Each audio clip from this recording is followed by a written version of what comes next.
കേന്ദ്രമന്ത്രി കിരൺ റിജിജു ഇന്ന് മുനമ്പത്തെത്തും. വഖഫ് ഭേദഗതി ബിൽ പാസാക്കിയതിൽ കേന്ദ്രത്തിനും പ്രധാനമന്ത്രി നരേന്ദ്രമോദിക്കും നന്ദി അറിയിച്ച് NDA സംഘടിപ്പിക്കുന്ന നന്ദി മോദി എന്ന പരിപാടിയുടെ ഭാഗമായാണ് കിരൺ റിജിജു മുനമ്പത്തെത്തുന്നത്. വിവരങ്ങളുമായി രേണുക രാജേന്ദ്രൻ ചേരുന്നുണ്ട്. രേണുക, മുനമ്പത്തെ ജനതയെ സംബന്ധിച്ചിടത്തോളം വഖഫ് നിയമ ഭേദഗതി ബില്ല് വളരെ പ്രാധാന്യം അർഹിക്കുന്ന ഒന്നായിരുന്നു.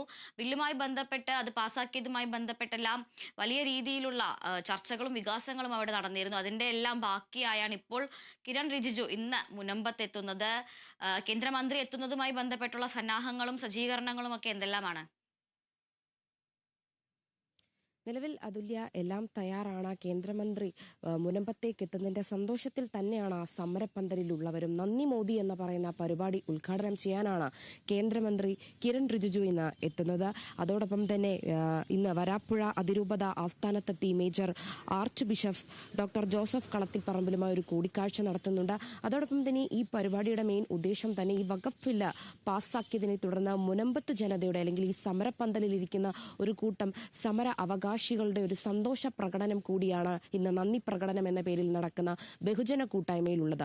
ഇതിന്റെ ഉദ്ഘാടനം അല്ലെങ്കിൽ ഈ പരിപാടിയുടെ ഉദ്ഘാടനം ചെയ്യാനാണ് കിരൺ റിജിജു, കേന്ദ്രമന്ത്രി കിരൺ റിജിജു ഇന്ന് സമരപ്പന്തലിൽ എത്തുന്നത്. അതോടൊപ്പം തന്നെ മറ്റു BJP നേതാക്കളും ഈ സമരപ്പന്തലിൽ എത്തുന്നുണ്ട്. ഈ ഭേദഗതി ബില്ല്, വഖഫ് ഭേദഗതി ബില്ല് പാസ്സായതിനെ തുടർന്ന് തന്നെ 50ഓളം പേർ ഈ BJPയിലേക്ക് ചേർന്നിട്ടുണ്ട്, ഈ സമരപ്പന്തലിലുള്ളവർ. അതോടൊപ്പം തന്നെ ഈ BJPയിലേക്ക് ചേർന്ന സാഹചര്യത്തിൽ അല്ലെങ്കിൽ തിരഞ്ഞെടുപ്പിന്റെ ഒരു പശ്ചാത്തലത്തിൽ തന്നെ കോൺഗ്രസും കമ്മ്യൂണിസ്റ്റും ഈ കേന്ദ്രത്തിന്റെ ഒരു സ്വാധീനം ഈ മുനമ്പത്തേക്ക് വരുന്നതിനെ ശക്തമായി എതിർക്കുന്ന ഒരു സാഹചര്യം കൂടെയുണ്ട്. അതോടൊപ്പം തന്നെ ഇതിൽ എടുത്തു പറയേണ്ടത് ഈ വഖഫ് ഭേദഗതി നിയമം പ്രാബല്യത്തിൽ വന്നതോടെയാണ് ഈ മുനമ്പത്ത് ജനതയായ ആൾക്കാരെ കാണാൻ കേന്ദ്രമന്ത്രി അവിടെ എത്തുന്നതും അതോടൊപ്പം തന്നെ അവർക്കായി ചില കാര്യങ്ങൾ ചെയ്തു കൊടുക്കാനും അവരുടെ നന്ദി പ്രകടനം അല്ലെങ്കിൽ ജനങ്ങളുടെ ഒരു നന്ദി പ്രകടനം കേന്ദ്രത്തിനോട് കാണിക്കാനും പ്രധാനമന്ത്രി നരേന്ദ്രമോദിക്കും കേന്ദ്ര സർക്കാരിനുമുള്ള ഒരു നന്ദി പ്രകടനം തന്നെയാണ് ഇന്നവിടെ നടക്കുന്നത്. അതോടൊപ്പം തന്നെ BJP സംസ്ഥാന അധ്യക്ഷൻ രാജീവ് ചന്ദ്രശേഖറും തുഷാർ വെള്ളാപ്പള്ളി അടക്കമുള്ളവരെല്ലാം ഇന്ന് ഈ യോഗത്തിൽ പങ്കെടുക്കുന്നുണ്ട്. പ്രത്യേകിച്ചും ഈ മുനമ്പത്തുകാരുടെ വർഷങ്ങളായി ശരിക്കും പറയുകയാണെങ്കിൽ 1950 മുതൽ ആരംഭിച്ച ഒരു സമര വിഷയമാണ് ശരിക്കും ഇത്. പക്ഷെ മാധ്യമങ്ങളുടെ ശ്രദ്ധ പിടിച്ചു പറ്റിയത് ഒരു 4-5 വർഷം പുറമോട്ട് ചിന്തിക്കുകയാണെങ്കിൽ മാത്രമാണ്. പക്ഷെ ഈ ഒരു വിഷയത്തെ തുടർന്ന് വഖഫ് ഭേദഗതി നിയമത്തിൽ പാസ്സാക്കുകയും അല്ലെങ്കിൽ ഈ സമരക്കാരുടെ ആവശ്യത്തിന് ഒരു ആശ്വാസം എന്ന രീതിയിലേക്ക് പല കാര്യങ്ങളും കേന്ദ്ര സർക്കാരിന് ചെയ്തു കൊടുക്കാൻ കഴിഞ്ഞിട്ടുണ്ട്. ഇതിനെ തുടർന്ന് തന്നെയാണ് ഒരു നന്ദി പ്രകടനം എന്ന രീതിയിൽ അല്ലെങ്കിൽ പ്രധാനമന്ത്രിയോടും കേന്ദ്ര സർക്കാരിനോടും സമരപ്പന്തലിൽ ഇരിക്കുന്നവരുടെ ഒരു നന്ദി പ്രകടനമാണ് ഇന്ന് നടക്കാൻ പോകുന്നത്. അതുല്യ, അതോടൊപ്പം തന്നെ രേണുക, ഇന്ന് ഈ നന്ദി മോദി പരിപാടിയിൽ കേരളത്തിന്റെ ഭാഗത്തു നിന്നും അതുപോലെ തന്നെ മറ്റാരൊക്കെ ഈ പരിപാടിയിൽ പങ്കെടുക്കും, എപ്പോഴായിരിക്കും പരിപാടി, അതിന്റെ വിശദാംശങ്ങൾ എന്തെല്ലാമാണ്? കേരളത്തിന്റെ ഭാഗത്ത് നിന്ന് കേരളത്തിലുള്ള BJP സംസ്ഥാന അധ്യക്ഷൻ രാജീവ് ചന്ദ്രശേഖറും തുഷാർ വെള്ളപ്പള്ളിയും അതോടൊപ്പം തന്നെ മറ്റ് സംസ്ഥാനത്തുള്ള BJP നേതാക്കളും മുനമ്പത്തുള്ള BJP സംഘടനാ പ്രവർത്തകരും എന്നിവരടക്കമുള്ളവരെല്ലാം ഈ പരിപാടിയിൽ പങ്കെടുക്കുന്നുണ്ട്.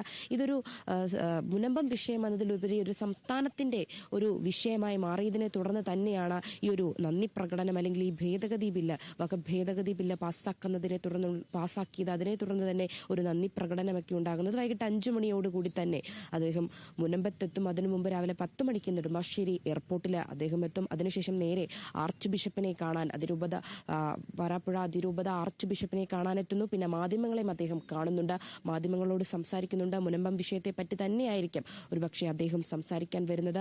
ഈ വഖഫ് ഭേദഗതി ബില്ല് പാസ്സാക്കുന്നതിനെ തുടർന്ന് ഈ ഉണ്ടായ പല വിഷയങ്ങളും മാധ്യമങ്ങളിലടക്കമെല്ലാം ചർച്ച ചെയ്തിട്ടുണ്ട്. ഒരുപാട് കടമ്പകൾ കഴിഞ്ഞാണ് ഈ ബില്ല് പാസ്സാക്കുന്നതും മുനമ്പം പ്രദേശവാസികൾക്ക് ഒരു ആശ്വാസം എന്ന രീതിയിലേക്ക് തന്നെ ഈ കേന്ദ്ര സർക്കാരിന്റെ ഒരു സമീപനം എത്തിയതും. ഇങ്ങനെ നിരവധി കാര്യങ്ങളെ പറ്റിയായിരിക്കും ഒരുപക്ഷെ ഇന്ന് മാധ്യമ പ്രവർത്തകരോടും അദ്ദേഹം വാർത്താ സമ്മേളനത്തിൽ സംസാരിക്കാൻ പോകുന്നത്. അതുല്യ.